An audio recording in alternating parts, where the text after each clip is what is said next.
ball knocked loose. White dive on it. This is twice now the Celtics have been first to the floor. They try to save with Horford. Unbelievable. Boston first to the floor. So good. Brown fakes, fires up the three. Bang! Tatum dives on the floor. Everybody dives. Jaylen Brown with the flush. Blocked by Porzingis. He's doing it all. Tatum spinning, driving, laying. Washington drives. Blocked by White. Oh, what a block from Derek White.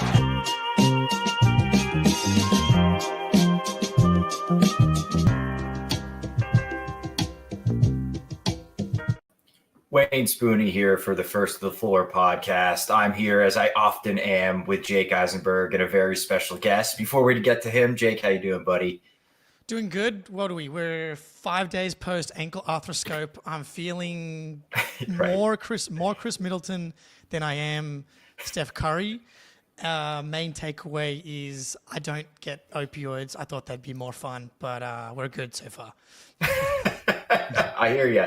There's a lot of people in Massachusetts who would disagree with that assessment of opioids, so I'll say that. We're also joined by DJ Zullo from Knicks Film School. He is not only an awesome content creator, great Twitter follower. Unfortunately, he is a Knicks fan, but other than that, great guy, great basketball mind, and we're very happy you're joining us, man. How you doing? I'm good. Second time in the Lions Den, enemy territory. Yeah. Enjoyed the first time. I'm sure this time will be as enjoyable, if not more. Yeah. Listen, Celtics Knicks second round. We can get into how close we might think this series might be, but it's a fun scenario to see that one we haven't seen in years. I can't remember the last time Knicks and Celtics have played in the second round, but it's been a while. So happy to talk about it. Yeah, man, it's been a fun season, I think, as far as like the hype of the Knicks coming in. I know when we spoke to you preseason, it was in the midst. I forget that I think the Cat trade had happened at that point. Yeah, and we were talking about the Cat and Mikal Bridges. Yep. A lot has happened since then. Yeah, and I don't know how much has actually changed in terms of like where these two teams are. And regarding how close the Knicks might be to the Celtics, but yeah, so much has changed. Obviously, the Knicks just got through a grind of a playoff series against the Pistons. One I thought would go 7 games, where the Knicks would actually win. So in that regard, I guess the Knicks exceeded my expectations. But that was a toss-up series in terms of who won the most quarters. Who was the best player. I mean, that was a grind of a series. Happy the Knicks got through it. But I don't know if I come out of it feeling better about where the Knicks are right now. Really quick, Jake, do I sound better now? Yeah, there you go. Correct Okay, mic all selected. Right. Well done. There we go. Yeah, man, rookie stuff. I don't know if I've ever done that before. Brutal. But yeah, so on that, I think it's kind of interesting because I feel like a lot of sort of the national media was on like Knicks in 5. They just have way too much talent. It's interesting you say that you thought it was Knicks in 7. So what was your logic going into that? Just like the Pistons are too tough and they just got to play super hard, or are you just afraid that you guys couldn't stop? I guess like on paper, the Knicks do have a lot more talent, but it played out like you were kind of spot on. That probably should have been a 7-game series. I mean, you're like a foul not getting called away from being in game 7, 100%. Yeah. And in game 1, it was clear the Pistons just weren't ready for that moment, the 22 run in the fourth quarter of it all.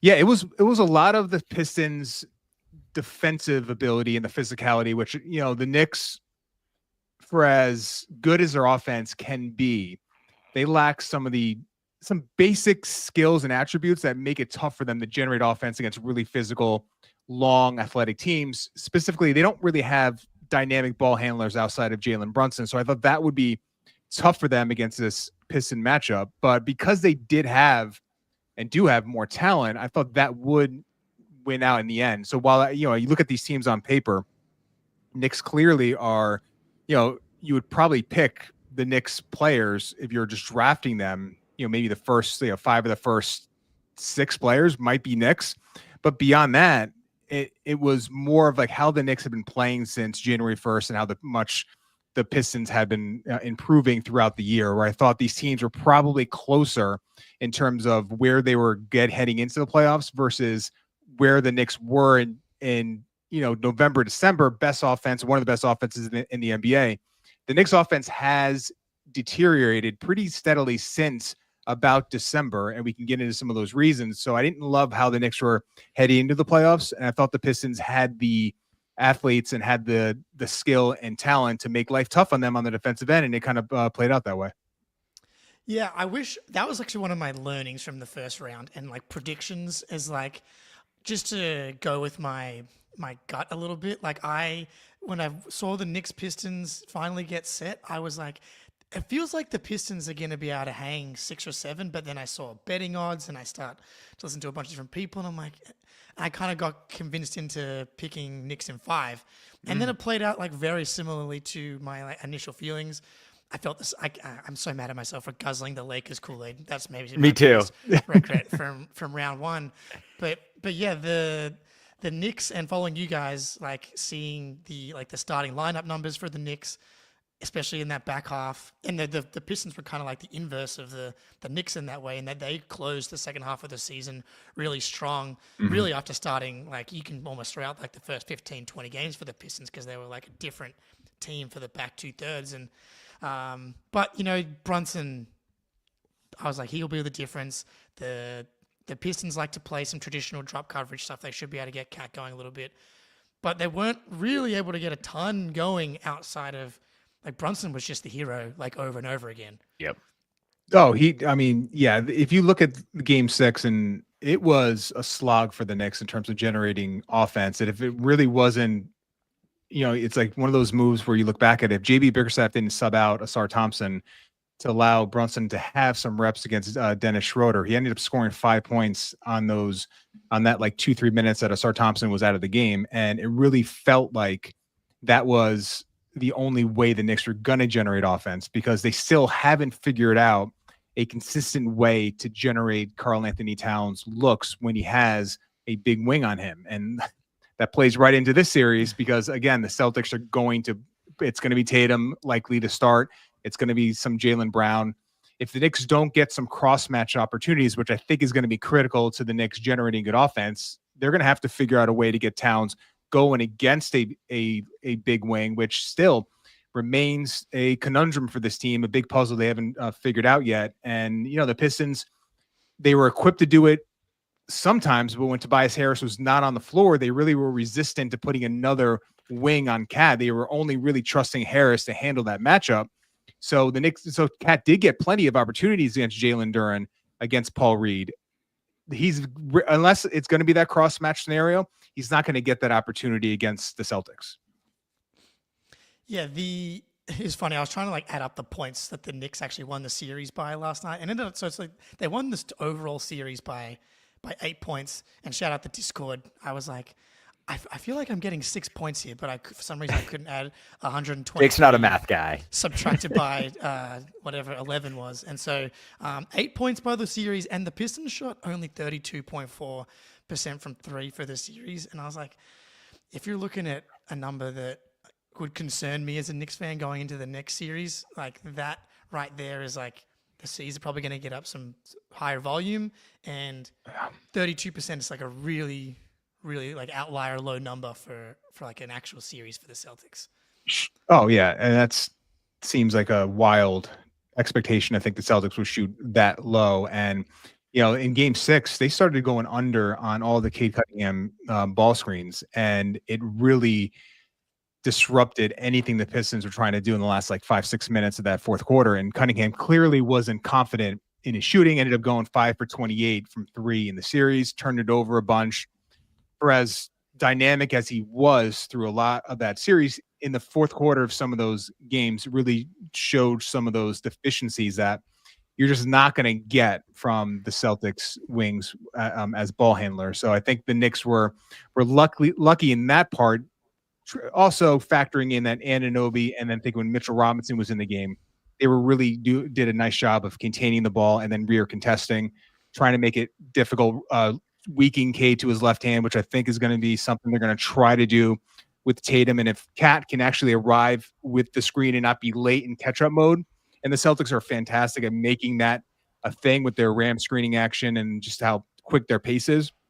If Cat can be at the level of the screen and arrive when he's not in catch-up mode, then Anunoby can then utilize, you know, his strength advantage and try to push Tatum to his left hand and maybe you can sort of contain that pick and roll or pick and pop depending on who the screener is, and just give yourself a fighting chance, because during the regular season it just felt like it was either Tatum pull-up threes, and he hit 52% of them against the Knicks during the regular season, or he was just cracking the coverage and getting all the way to the paint, with a lot of times Jalen Brunson as low man help because Derek White was hanging out the dunker spot, and the Knicks didn't have any chance in either scenario to slow down that offense. So it's got to be like, you have to be almost perfect against the Celtics team in terms of your ball screen coverage to have a shot. And far too often, Cat like failed miserably in that. Like, he was far from perfect.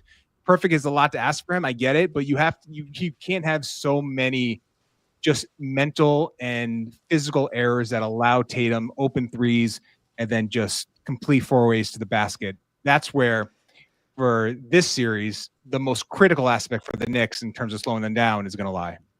Yeah, and I listened to the episode you guys put up on Knicks Film School yesterday with John and Katz, and like your important players draft, and Tatum went first for exactly the reasons that you're laying out. But from just like a Knicks fan perspective, right? Because you obviously know the X's and O's, which almost maybe makes it more difficult to be a fan in this specific scenario, because you know what you're talking about and you see what you see.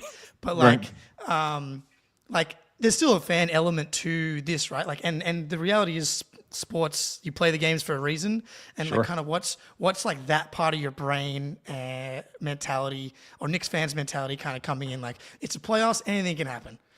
Well, yeah, for me personally, I always try, despite being someone who's now covers a team, I try to be a fan when the game is live, and I'll do the homework and the work afterwards, and the rewatches, and sometimes 3-4 times I'll watch a game. That's when it's sort of a grind. But when the game's on, I'm trying to be a fan and just sort of living in the moment, the vibes and all that.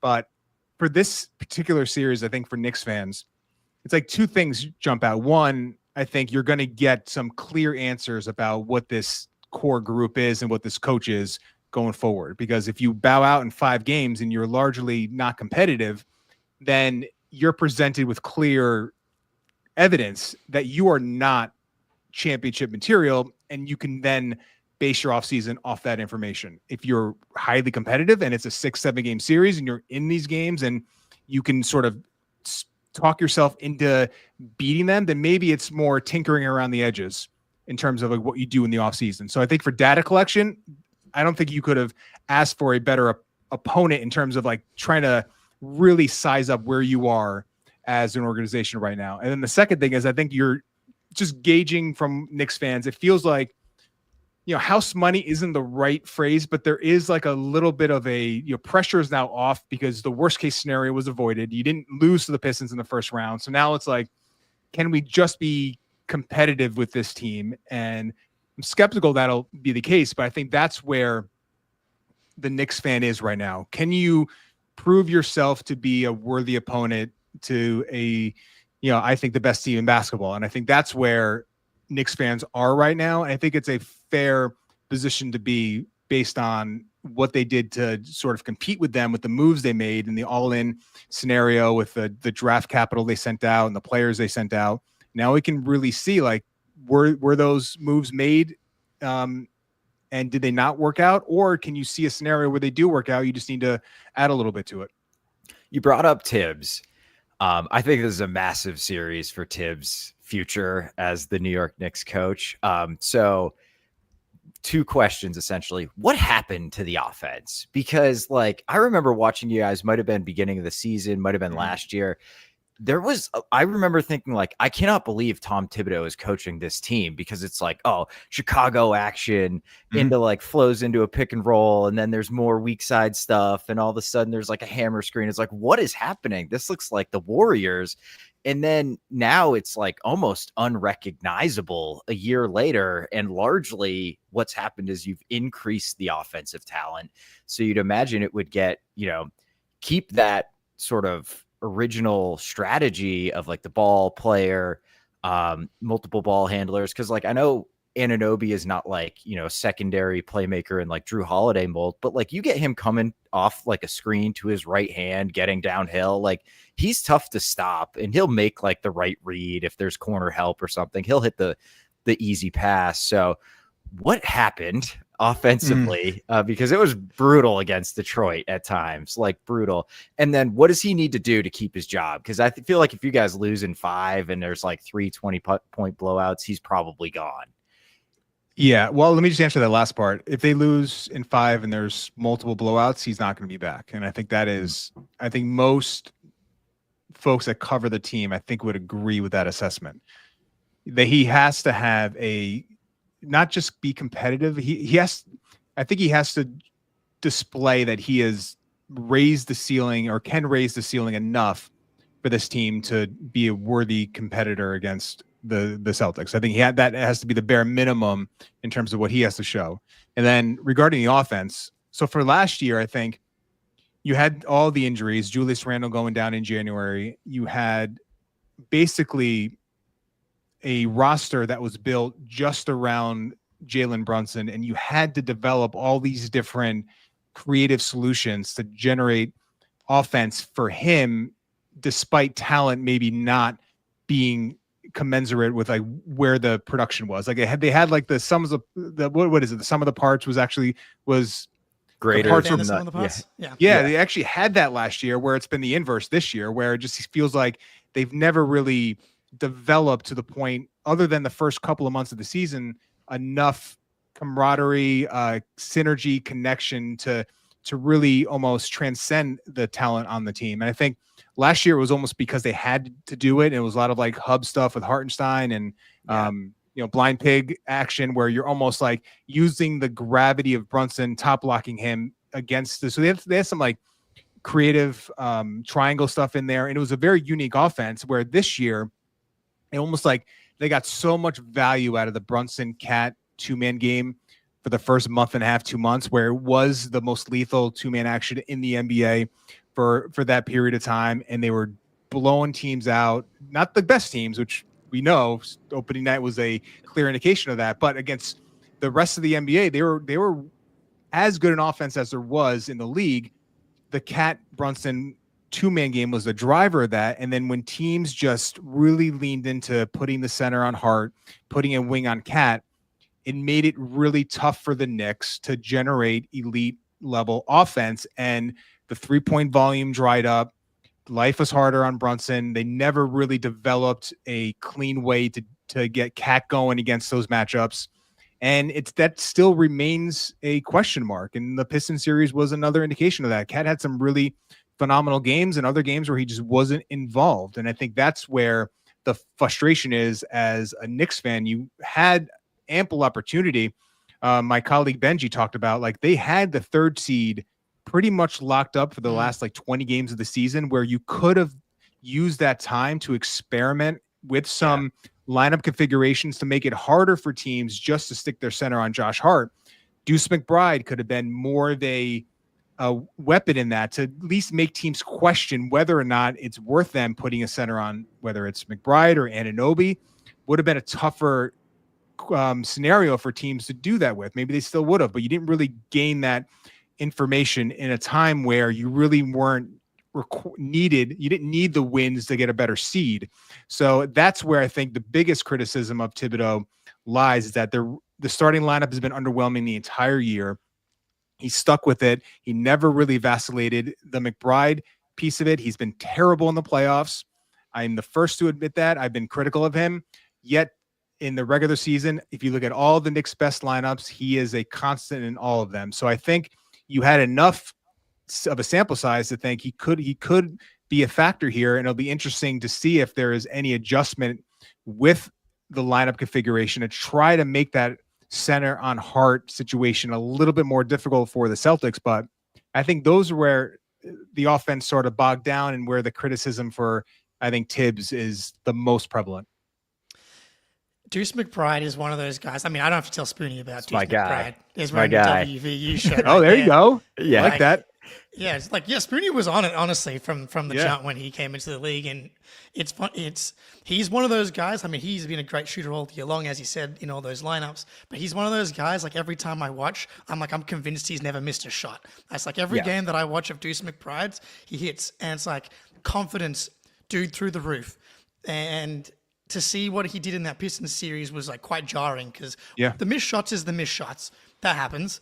But Mm-hmm. he was like a shell of himself, I thought, confidence-wise.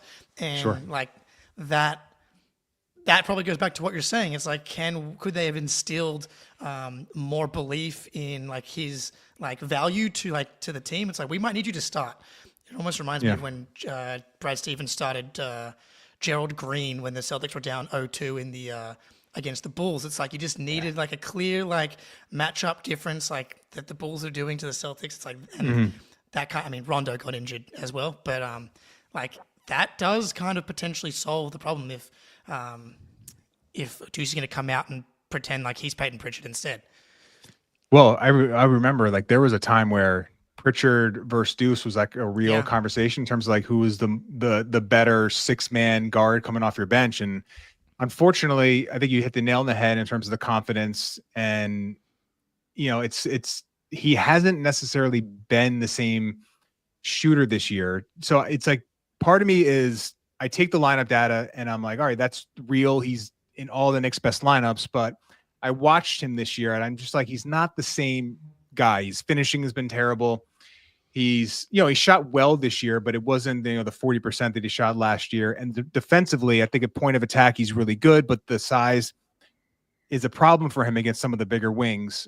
But I think the issue with the Knicks is they rely so much on, Payne making a few shots every game, McBride being a real contributor, and then obviously Mitchell Robinson, that their bench is so limited that the fact that you've now taken Deuce McBride and he's become, as you said, a shell of himself, it really makes it tough for this team because they don't have the depth of your typical playoff team. Again, you could criticize Tibbs for that because he really didn't try to extend the bench, and he's basically taken Landry Shamet out of the rotation, a guy who's hit 40% of his threes over the last 30 games of the season. So I'll be interested actually if Shamet gets some rope here to start the series. He played in the first, I think, 2 games in the Pistons series, had a few blunders defensively and was immediately pulled. And I think you're not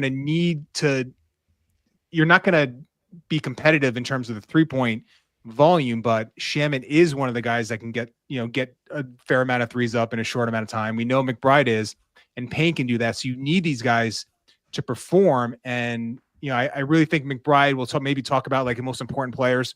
McBride is pretty high on the list for the Knicks in terms of swinging some of the competitive stuff of the series. Yeah, I mean, I love Deuce. He's one of my favorite Mountaineers of all time. He's right up there with Javon Carter. I just don't think where he's at right now, you can expect him to be a 30-a-minute, 28-minute, 6-man guy in high level playoff games. It took Pritchard a long time to get there. This is really the first year. And it's been one series where we're confident Pritchard can give us 22, 24 minutes of positive basketball in the playoffs. So there's just no wings on that bench right now. And it is tough. There's not a ton of answers on the bench for the Knicks for sure. But before we're going to jump into some even more detailed X's and O's, but before that, we have a message from our friends over at PrizePicks. That's right. PrizePicks time, baby. Playoffs are here. Second round. We look at Game 7 tonight. The Lakers have finished pooping their pants.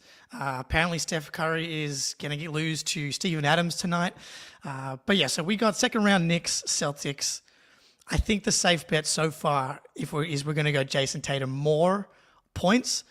Me donating money to PrizePicks has been helping him continue his sustained scoring. So we're going to stick with Jason Tatum more points. Download the app today and use code CLNS to get $50 instantly after you play your first $5 lineup. Download the app today and use code CLNS to get $50 instantly after you play your first $5 lineup. PrizePicks, run your game. PrizePicks, it's just a way to add a little more fun to watching playoff basketball. Sprinkle a little more fun on it. Yeah. So you kind of touched on Cat and how he's going to be so important, obviously, or Jason Tatum's going to be so important. Obviously, we're not breaking news here. I think my philosophy for beating the Celtics in this era has always been you need to be able to make their offense uncomfortable in some way, whether it's the Warriors in 22, even the Magic in the first round, like that was maybe not as close as it kind of felt at times, but like the Heat teams, like those are the types of teams that have been able to kind of, beat the Celtics or make them uncomfortable. So obviously we know the numbers. Tatum's putting up like 33 points on 69% true shooting in the Knicks matchups this season. The Towns Tatum matchup data baller. I'm not sure how accurate this stuff is, but this goes all the way back to 2018. But Tatum's putting up 84 points per 75 possessions on 70% true shooting. I don't even know how that's mathematically possible, so take that with a grain of salt. But it's been a place that Tatum's been very comfortable since he's gotten into the NBA, obviously. Yeah. So, wow. So that's a crazy number. Listen, I think you have to. Let's start with like what the Celtics do to make life miserable for Cat. And, he is not a great pick and roll defender when the action leading up to the screen is pristine. He doesn't have to navigate anything. When you throw in Derek White setting a off-ball screen or a ram screen before Cat gets to the level, and then you get Cat having to navigate this action and then having to sprint up now in a panic way to get to the level of the screen because they're playing typically high coverage against Tatum. That's the goal, at least. And then Tatum, because the Celtics are so good at flipping screen angles at the last moment, you'll get Cat on the wrong side of the screen. Tatum can take a few dribbles, snake it, and then get right downhill. And then you could throw in like Spain action. There's so many ways the Celtics utilize their guards as screeners to really put all these different variables that Cat has to mentally and then physically navigate before you even get to the point of like, are your hands high? Are you in a good defensive stance? Are you active? Those are the things where in the Pistons series, he starts off and has maybe the best defensive game I'd ever seen him play in game one. And then it was a slow deterioration to the point where if he didn't foul out in game 6, I wonder if the Knicks actually win that game because it was Mitchell Robinson's offensive rebound gravity that allowed Bridges to get the tip to tie the game. And then at 113 all, it was Mitchell Robinson and OG Anunoby containing a Cunningham drive and forcing a tough miss.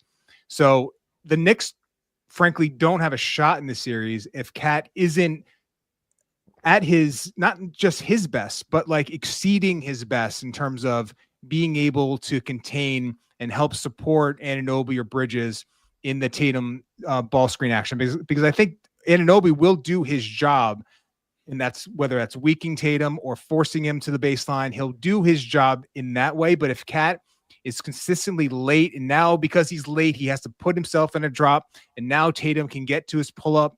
Now Tatum can get to his snake and is like, and really put Anunoby in jail. Have so many different options to utilize at his disposal. It's got to be Cat being great in ball screen coverage.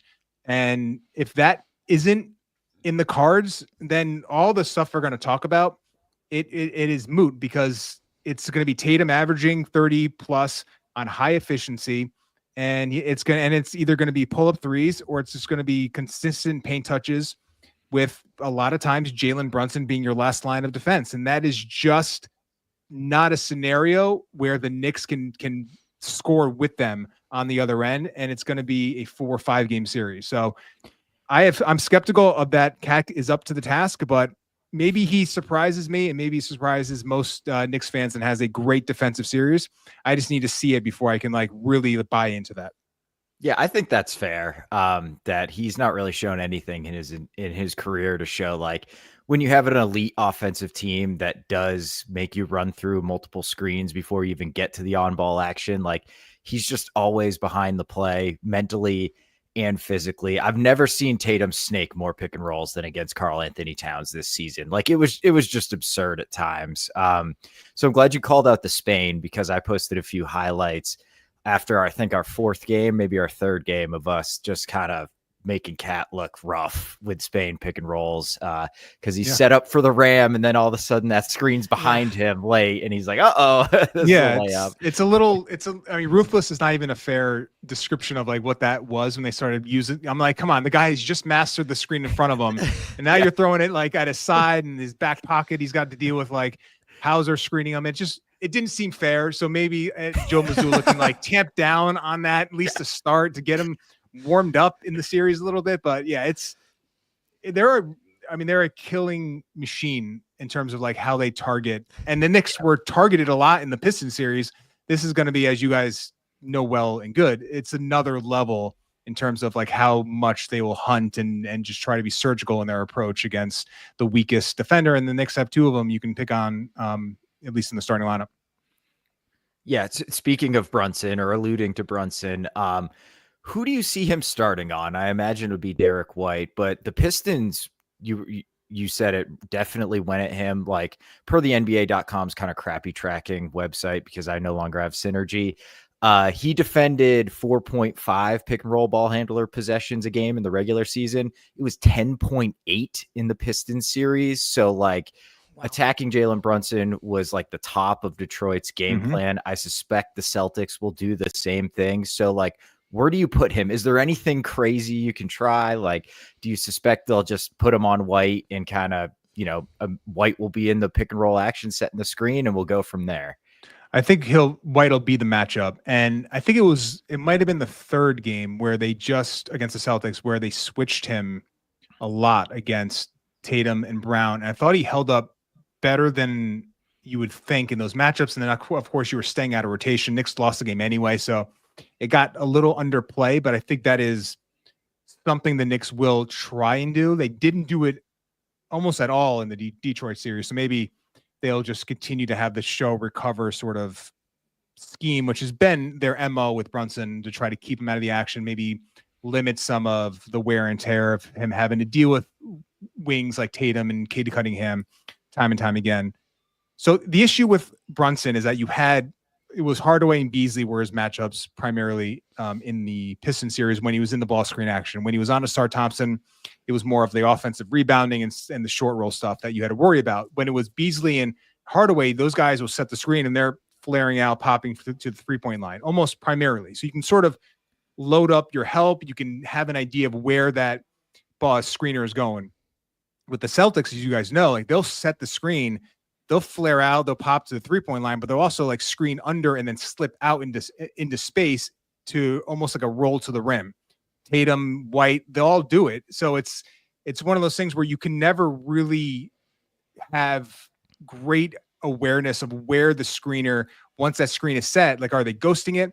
Are they setting it? And then they're going to be at the top of the 3-point line. Are they setting it and then staying under the screener so you can just get underneath it? And now you're slipping into 4-on-3 on the back end. So that's where the Celtics make it so much more difficult, is you don't know where the screener's going when it's set, where in Detroit against the Pistons, you had a pretty good idea where Hardaway was going to be, where Beasley was going to be. So if you have your one pass away defender, you can stunt, you can do things to try to disrupt the shooter. The Celtics have so many more options that they can go to because their screening versatility is so much higher, that for Brunson, like, his life is going to get much more harder. And it was, as you alluded to with the numbers, it was plenty hard against the Pistons. It's just going to get harder against the Celtics. It was funny watching the Pistons series, and I'm like, God, the short roll is like right there, and like they just kept like either not seeing it, or I'm like, why don't you just get Hardaway but Beasley to be Derek White and Drew Holiday? I'm like, they're not Derek White. They're not, and Drew Holiday. There are levels to this. Yes. Yeah, there are levels to this, and so I wonder if it's better to put him on Drew potentially, because like with the hedge and recover with Derek has just become like this absurd shooter where he's like movement. He can like sprint out of these screening actions and catch the ball on the run, and he's just firing. Whereas Holiday, you kind of want him to be a little bit more set. There's no great options, obviously, with Brunson, but it's like the Celtics don't love running that much offense through with like Drew Holiday as the pick and roll ball handler and stuff like that. So I wonder if putting Brunson on Drew and having Drew, like he's like the Celtics have a clean injury report. Drew's off it. We haven't even talked about that, so we're very excited about that. And Drew Holiday being very important, obviously.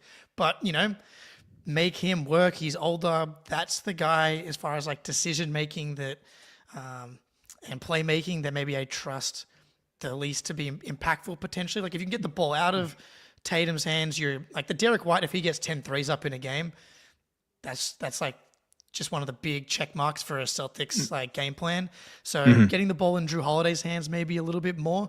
Obviously that opens up like Drew just straight up posting up Brunson, but that honestly that could be a win, right? Like if you think about the Magic series and limiting Celtics threes, if you get the Celtics to go into Drew Holiday isolation mode, like you can flip it the other way, and maybe that's good because you're forcing Brunson to be physical and you can wear him down. But I wonder if that's actually maybe a better option.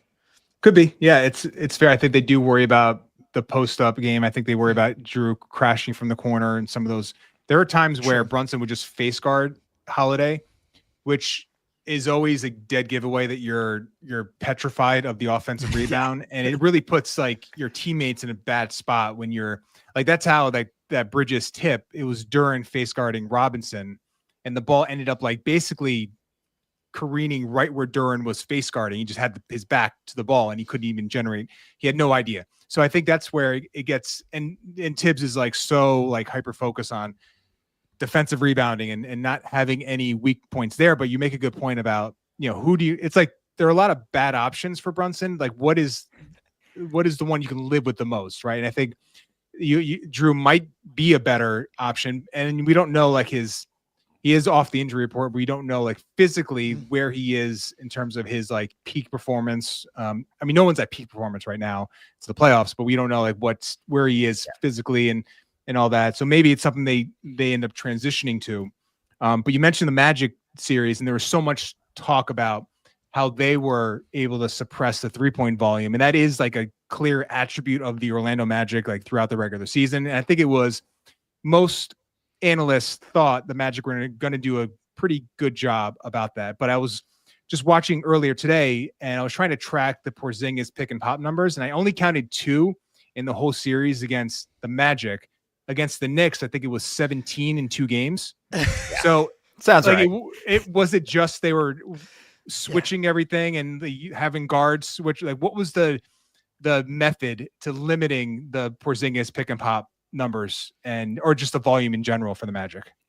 Yeah, I mean, they're huge, right? Like Corey Joseph's the smallest guy on the floor. So yeah, they switched a ton, and like Goga didn't play, and they were just comfortable with Wendell Carter Jr. switching on to any of our ball handlers. And like he did well in fits and starts, and there were times where he got absolutely cooked. But I think on balance over the course of the series, that was probably the right strategy for the Magic, because it did limit easy pick and pop threes with Porzingis. It forced Tatum and Brown to drive into help and drive into all these long Magic defenders. And the Magic just like, if you're going to play a lineup that's all huge plus defenders, like you're probably going to give something up on the offensive end. So like they never really had a chance, but that is certainly the way to bring the Celtics down into the muck. And I just like the Knicks can't do that. Like that. Brunson has to play, obviously. He's one of the best players in the NBA. That does kind of raise the question of like, is there a chance we see like a lot more Mitchell? Like if Cat's just getting absolutely cooked, is it just like, you know what? You're not playing tonight, buddy. We're going Mitchell Robinson, because at the very least he can be in drop and like actually protect the rim. Yeah, that's so. By the way, it was 12 threes on pick and pop for Porzingis in the 2 games, not 17. I wrote it down wrong. 12 is an insane number by itself. I don't need to inflate it to make it more ridiculous. 12 pick and pop threes. Well, I was like, I know he had 8 from 13 in the last game. So yeah. It could have been true, but no, 12 attempts in total in the 2 games. So Mitch, for all his defensive acumen, has never been good against the Porzingis pick and pop. It's been probably his weakest. I mean, pick and pop bigs in general has always given him some trouble, because it is him in drop, and then having the agility to then recover onto a big has always been a tough ask for him. He is better than Cat. The problem is he has become I'm not going to say unplayable on the offensive end, but there is so much that he struggles with in terms of just the act of catching the ball that it makes, if he's screening for Brunson and you're playing high coverage against him and that short roll's open, Brunson can't even make the pass to him. He tried like once or twice in the Pistons series and he fumbled it, one for a turnover, and one he actually caught it, then threw it Aaron pass to the corner. So it just limits your offense so much. If he's not getting like 40% of the offensive rebounds, he's a massive negative. So you have to use him in spurts. It might be a situation where he's playing with Cat against the Celtics double big lineup, and you can utilize them there, which I think was because they did play together. Robinson and Cat in the fourth matchup. Thought their minutes were good. I think it was pretty much when only they had Cornette and Porzingis on the floor for the Celtics. So you can have that as an option there. That's potential. I don't know if you'll see a scenario where Robinson is taking more of the Cat minutes because I just think it's too tough on the offensive end. And he might not have his peak value because Porzingis presents a trait and a skill set that is probably Mitch's like weakest aspect of his defensive game. So I don't know if it's a great matchup there. So we'll see how that plays out. I mean, Robinson's, again, because of how limited the bench is, he is going to be a big factor. And I think for the Knicks to have a shot here, winning the possession game is going to be probably the most critical aspect of the whole thing for the Knicks. And that's like offensive rebounding, low turnovers, forced turnovers, and try to just limit the Celtics on the offensive glass. And I think that's where, if the Celtics get an offensive rebound, it's going to be a 3-point attempt. So I think there's so many factors at play here. I think the possession game might be number one for the Knicks to keep connection in some of these games and just stay close. Like having 6-7 more shots per game, might be enough to, be in the game in the last 5 minutes of the fourth quarter. That's probably some wishful thinking, but I think that's where the Knicks and Mitchell Robinson being a big piece there can maybe close the gap a little bit. Mitchell Robinson, I think, has to play more in this series because that's what I was thinking about it. I was like, you got to try and win the margins in some way and even this thing out a bit. I know, Mitchell Robinson had a pretty good, I know it's only one possession and Tatum's been pretty good against Mitchell Robinson in the past, but he had a nice block on Tatum in a switch earlier this year. Porzingis was atrocious on switch, punishing mismatches in the Magic series. Couldn't beat Gary Harris, couldn't beat Corey Joseph, couldn't beat Casey. Is he healthy? Porzingis? He's as healthy as he's ever going to be. Supposedly. Yeah. Right. But watching him, is he moving like his usual self, or do you think he's a little compromised in some way? No, honestly, coming into the playoffs, I was like, this is the best I think he's looked physically, defensively, being comfortable, being physical and stuff like that. I felt good about where his body was, and he had I want to say 0.61 points per possession on post-ups in the first round, down from 1.19, leading the NBA in the regular season. And so I'm like, I don't know, maybe you just, as a button, make Porzingis prove that he can beat Brunson in post-ups. He probably can, but it's like, one, do you think Tibbs would even do it? Because I think when I watch the Knicks, I'm like, is he willing to actually just hit the let's switch everything button for 5 minutes? It doesn't work. But this drop coverage is untenable right now. Make Porzingis prove that he's actually get down there, make the refs call some fouls. He wasn't able to get any, because Brunson's strong as hell, if not anything. If you want to copy and paste body types, Corey Joseph and Brunson aren't that different. Yeah, I think they're really, and I get it because they asked so much of him, and it's just been ramped up in the postseason as an offensive player that, do you want him grappling with Porzingis several times a game? I theoretically, it makes so much sense to at least try that option. But I just think you have to weigh it against, what you're taking away from a guy that's he's going to have, even if he's not switching on to Porzingis, he's going to have to deal with a lot of being in ball screens, maybe 12, 13, 14 a game. And offensively, we know the fact that the Celtics are going to put size on him and physicality. And if it's not size, it's Drew Holiday. So there's going to be a constant wear and tear that I think the Knicks have to mitigate against. So, I think it's a fair question to ask. I think it should be a button they press. And I think it's just got to be selective. And I think that's where Brunson has been asked to switch some, but it's never been something they'll just say, all right, this is the game plan. Other than that that Celtics game, I think it was the third game where he did it like 7 or 8 times against the Celtics wings. But it just, in a series where you're trying to manage his health, we know he's got the ankle injury. There's just so much that he has to do on the offensive end that I'm skeptical that they're really going to lean into that.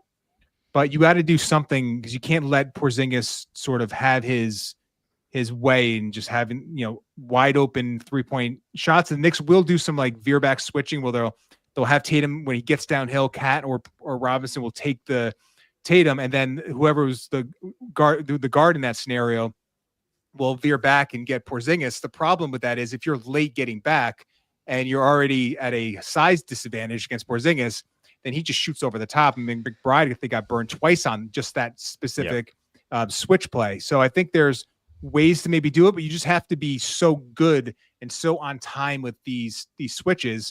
And it's a tough ask. So I think you have Brunson do it on occasion, but you may just have to be better with your screen navigation and better in terms of like whoever that secondary defender that's guarding White and stunting and trying to get a Porzingis, then you're in rotation. So it's like all these scenarios you're compromising in some way. The switch, to your point, Jake, probably puts the less strain on the defensive ecosystem because you're keeping it one-on-one versus rotation. Now you're in the blender and there's the 2 passes away, you get an open 3.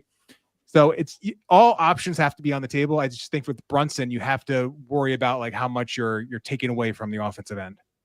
Yeah, for sure. And like maybe we'll see it early, and if KP has some success early, they go away from it. But yeah, so we'll definitely see. But we're going to talk a little bit about the Knicks offense before you got to jump, DJ. But we have a word from Game Time. There's nothing better than playoff basketball. I have been to one playoff game as a fan, and it was the 2022 Game 3 NBA Finals. I went with an Australian man that I met on the internet, and we got to watch a huge Celtics win over the Warriors. And you know how I got in the door? Game Time. Game Time is a new feature called GameTime Picks that makes getting tickets to see your favorite teams play live even easier. GameTime Picks filters out the fluff to show you incredible deals on great seats so you don't have to waste time searching through thousands of tickets. It's super easy. You just hop on the app, search for the game or the team you're looking for, and then you're shown all the available tickets and all the best deals right on your phone. Their curated deals make it even easier to find the best seats at the best prices. And maybe my favorite feature is the seat view. It'll show you exactly what it looks like from the garden, from any seat before you buy. So take the guesswork out of buying tickets with Game Time. Download the Game Time app, create an account, use code CLNS for $20 off your first purchase. Terms apply. Again, create an account, redeem code CLNS for $20 off. Download Game Time today. What time is it? Game Time. Woo. Okay. Celtics defense versus Knicks offense. Jake, you want to start us off? So, DJ, I think like for them to okay, you got to try and match firepower. We're not scoring on the other end. Cat's gonna have to play.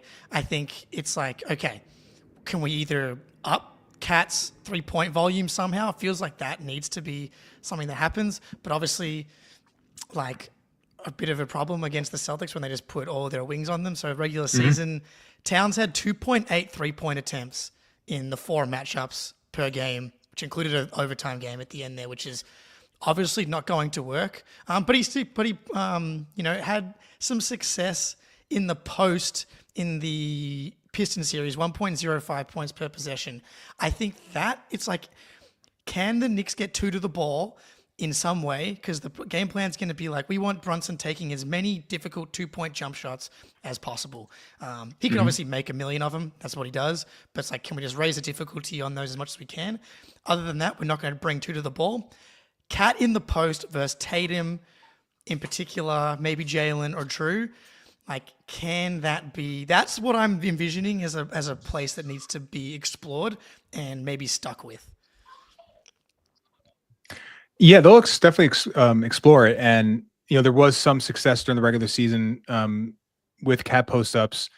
The issue you run into is the Celtics don't send help typically unless it's such a significant post touch deep into the paint where help is almost a requirement. In general, they're going to let whoever is guarding Towns, and this has been always the regular season MO for the Celtics. I imagine it'll just stay the same in the playoffs. They'll just let that player play him straight up, Drew Holiday included, and base it on the math says if Cat is making 52% of his post-ups, field goal percentage wise, there's no way you're going to generate enough offense to make up for the fact that the Celtics are taking 48 53s. So I think that's where the issue is. You mentioned 2 to the ball. That's not going to be the answer. The only time teams have doubled Cat consistently is sending the double from the baseline, which makes the outlet pass much tougher in terms of finding where the hole is in that double scheme. If it's coming from below or the baseline, it's coming from your blind side. If you're backs to the basket, it's a much tougher pass to make unless you're Jokic and you have eyes in the back of your head. Cat doesn't. He unfortunately was unblessed with that attribute, so he struggles with that pass as most bigs do. And I imagine if the Celtics do send help, they're going to send it to the baseline and force Cat into that area.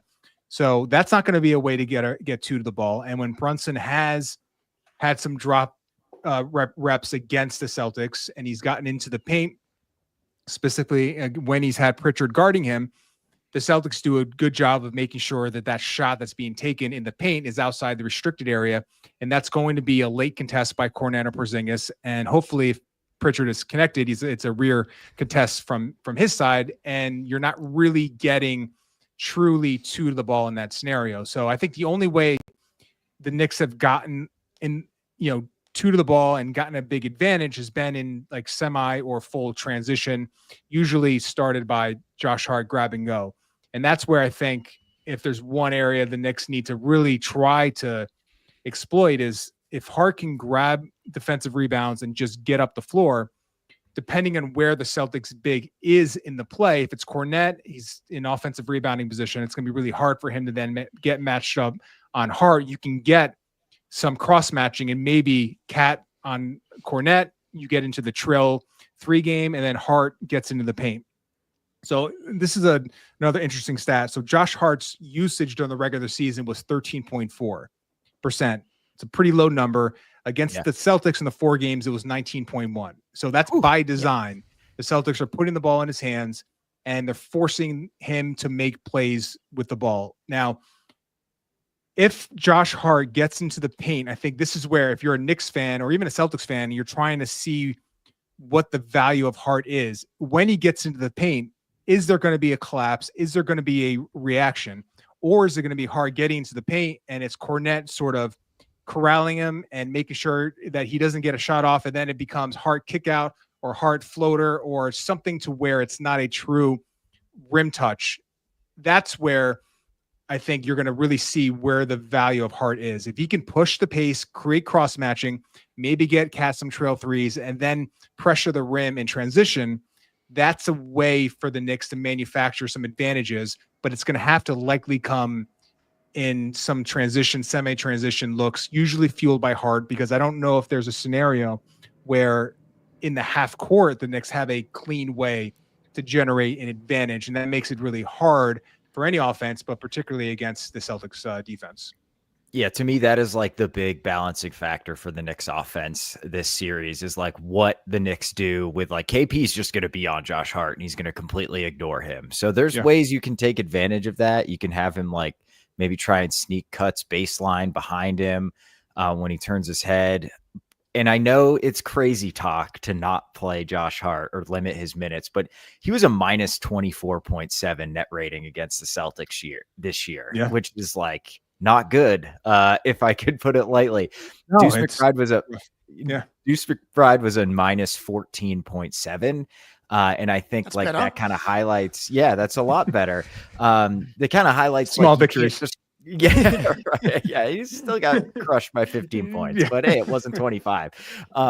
It just highlights the fact that like you can't just ignore Deuce. You can't just put KP on him and like be done with it. So I'll be interested to see like the transition. Certainly, like do you make Hart be the screener instead of Cat? Does that then like make Cat a spacer? Maybe I wonder if well they did that they did that a little bit in the Celtics matchups, and it was probably where in the half court the Knicks got the most rhythm with Hart screening, and he's actually really good in terms of like flipping angles, and he's a good screener in the horns action, which I think is a specific set the Knicks have really taken out of their playbook. But for me, you get both bigs in the action. You can sort of, make low man help a little more difficult and try to get Brunson some reps against drop coverage where he can maybe boost up his 3-point volume, specifically when Cornette's in the game where it's going to be a straight drop. Can you get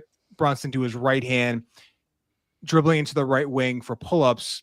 He had one game against the Celtics. I think he took 12 threes. A lot of those are pull-ups. That's going to have to be, because Jake, you mentioned like they'll live with the tough twos, the Celtics, and he's going to shoot a lot of them, but he's going to have to supplement his shot diet with a lot of 3-point volume. And because the Knicks don't have a obvious way to generate catch and shoot chances for him in the half court, it's going to have to be transition, usually running to the right corner for Brunson and getting open shots there. Or it's going to have to be with the ball in his hand, shooting pull-ups off the right wing against a drop coverage scenario. Other than that, it gets really tough for Brunson, who's the Knicks' best shooter on the team, to generate a lot of good 3-point looks. So he's going to have to do a lot of that on his own, but that usually is going to have to involve Hart as a screener, because if it's Cat, they're just going to switch the action if a wing is on Cat, and then you're not gaining the advantage. So Hart's going to have to be a big factor in terms of the screen setting, and then it just becomes like you are relegating Cat to more of a spacing scenario. But it's where the Knicks have to try to balance. Do you still run 1-5 pick and rolls with Cat with a wing, or do you just scrap it? I think you have to have balance for all of it. I think the Knicks have lost that a little bit, and that's been one of the big criticisms of the Knicks this year. We want to see more of the Cat 1-5 pick and roll, despite a wing guarding him, because you can still get some good things out of that. Yeah, it's funny how the Celtics winning, especially with this team, is very simple. It's like, don't turn the ball over and rebound the ball. Because if you, in a matchup where you have the clear talent advantage, you cannot give transition opportunities to the Knicks. Josh Hart is one of the most frustrating players in the league for me to watch, in a way, because it's like he is so good at transition finishing. Like it blows my mind how good he is, because he's got to be like number 3 on the scouting report. It's like, this is how we lose the series. He gets the ball and he gets easy 2-point layups, or he kicks to shooters, or he gets offensive rebounds. Like, he can swing these games on the margins all by himself. So I think, like, to your point, Spoonie, I think you have to play Hart because he can swing the margins in a way that I don't know who else can on this roster. We talked about Robinson. And the other thing, so I know you're running out of time here. So when I think about how the Knicks win this series, I was sitting in bed last night. I'm like, I think it has to be a 2023 Miami Heat type series. Caleb Martin, the Celtics shot 30.3% from 3 in that series. The Heat went 43.4%. That shit happens. There's a bunch of other factors as well. And I'm like, who is the Caleb Martin? Because we know Bridges can shoot. We know Anunoby can shoot. We know Cat. We know Brunson. Who is it? It's going to be Josh Hart, who's going to be left open. And so it's two things. One, he shot 50% from 3 in the regular season. I mean, in the first round against low the Pistons. volume, but yeah, he did shoot 50%. Yeah. Correct. 2.8 attempts. So that's the question. Yeah. Is he going to be brave enough to take Caleb Martin's number in that conference final series was 6.4 attempts per game. I went back and had a look. Josh Hart had 9 games this season where he shot at least 6 threes, and he shot 45.5% in those games. Obviously, it's a cascading effect. The more you make, the more you take type of thing. That, to me, is the thing. It's like, is Josh Hart going to be brave enough? Kind of how they flipped the Sixers series in last year's playoffs as well. Because I don't know. And will the Celtics overreact? I don't know. If Josh Hart goes 4 for 9 every game, is that going to be enough? Will they overreact? But that is the path to me. Yeah. That's you're probably right. And the overreaction part is interesting, because if you don't change the way the coverage is, then the value is sort of capped at just the shot. If it changes how the Celtics are guarding him, then you get value throughout every time Porzingis is guarding Hart, or if they just switch that matchup and it's someone else. It would have to be like Nick Nurse got off that matchup, and now that was the last year's playoffs. They really changed how they were guarding Hart pretty quickly in game 2 or a little bit game 2, but more in game 3. But it was a pretty quick adjustment. I imagine Missoula is going to be a little more rigid with like, all right, this has to be a significant volume and a significant efficiency percentage for us to change how we're guarding Josh Hart. And like Hart's talked about, like some teams ignore him and the Celtics like turn their back to him. And it's a vastly different sort of thing he has to deal with. And I imagine for a guy that I always talk about, like shooters that have had to work themselves into being just competent, where the confidence level is always going to be something you have to work through. And he's not a natural shooter, and his confidence does fluctuate game to game, sometimes within games. And I imagine if you have a team guarding you in this way, that the mental aspect of it is probably the biggest hurdle. So your point, like, is he brave enough to shoot those, knowing that every time he misses, it's just a validating marker for Joe Mazzulla and for the Celtics? And he did it last year, and he shot pretty well against the Pistons, but the volume was low, and there's still a lot of those like record scratch, you catch, you pump fake, and then the possession dies and nothing happens, and you have a late second something thrown at the rim. He has to shoot. He has to shoot with confidence, but those are just words. He's not given me the confidence that I know he's going to take 8 threes in a game if that's what the game is calling for. And that's the issue. It's more the volume than the actual makes. And will he shoot with some confidence? That's the big takeaway. It's a huge swing in the series. Hart's confidence level and then the ability to actually convert the shot. I can tell you right now, if Josh Hart if he's making shots, Joe will not change how we're guarding him. He will dare him to make for 7 games. So, it's fascinating because, Brunson, we know what we're going to get from Jalen Brunson. He's going to have 30, 35 on high efficiency. This series to me really is all about, can those other guys on the Knicks step up? So I know you got to get out of here. So Jake, do you have any final parting thoughts? And we'll get DJ's his prediction. I am glad we're playing the Knicks. You have a guess. I really, honestly, I would just say that you guys have an awesome show. And I think that you do a really good job of balancing that fan and X's and O's thing. It's a really unfortunate schematic matchup. The reality is the Celtics won 64 games and won a title last year, and then won 61 games this year, despite players in another lineup. It's less about the Knicks, and it's more about how fucking good the Celtics are, and that's just how I feel about the series. Yeah, I mean, it's completely reasonable. And listen, the mutual respect goes both ways. So thank you guys again for having me. I think my colleague Jonathan Macri puts it aptly. He said this after the Porzingis trade. If you could construct a modern team, you would construct something that resembles what the Celtics are right now. They are the perfect basketball team. It makes life very hard for almost every team that they play. I think particularly against the Knicks because of some of those defensive targets that the Celtics can really sort of hunt. But yeah, we'll be following it. We'll be obviously keeping track of how it goes and covering it over at Knicks Film School. But I don't, and maybe we can get into the prediction now, but please. I think the Knicks will be more competitive than I think some think.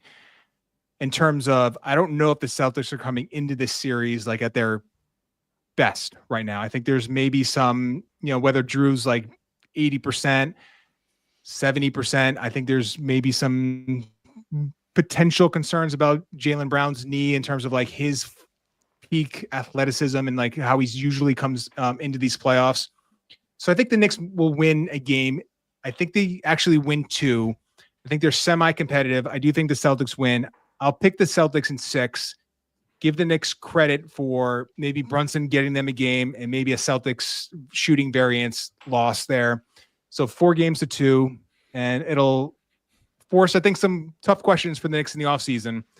But hopefully we get two wins and somewhat competitive in this series, and I think I'll sign up for that right now. Fair enough. Yeah, I think that's totally reasonable. I think I'm at Celtics at 5. Jake, are you going sweep or 5? No. I had Celtics in 5, Cavs in 5, and Thunder in 5. I just think that those 3 teams are proven, but the Pacers just fucking beat the Cavs. So There you go. Wow. Not 50% from 3. Like that happens. But that's the thing. That's the thing. We've seen it happen. All it takes is one game. Obviously, Darius Garland was out, but Pacers shot 53% from 3, and the Cavs shot 23.7% from 3. After they just shot 44% from 3 for an entire series against the Heat. So, like, shit happens. And it's wild, by the way, how much injury luck the Pacers have had. Last year, Giannis and the Knicks, the whole roster was hurt, and now Garland with his toe. I mean, look, they've had good fortune. They've actually here we go. I forgot about this. The Knicks, there we go. You guys hate the Pacers. That's right. You guys had like 2.5 bodies left last season.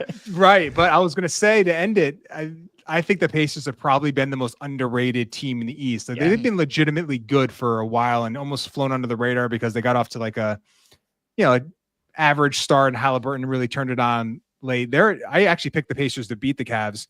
They're just a really tough team, and almost like their toughness doesn't present itself because you think of them as like this high flying offense, but they have some they have some dogs on that team, and they make it tough for a lot of these teams, and it's a good win for them.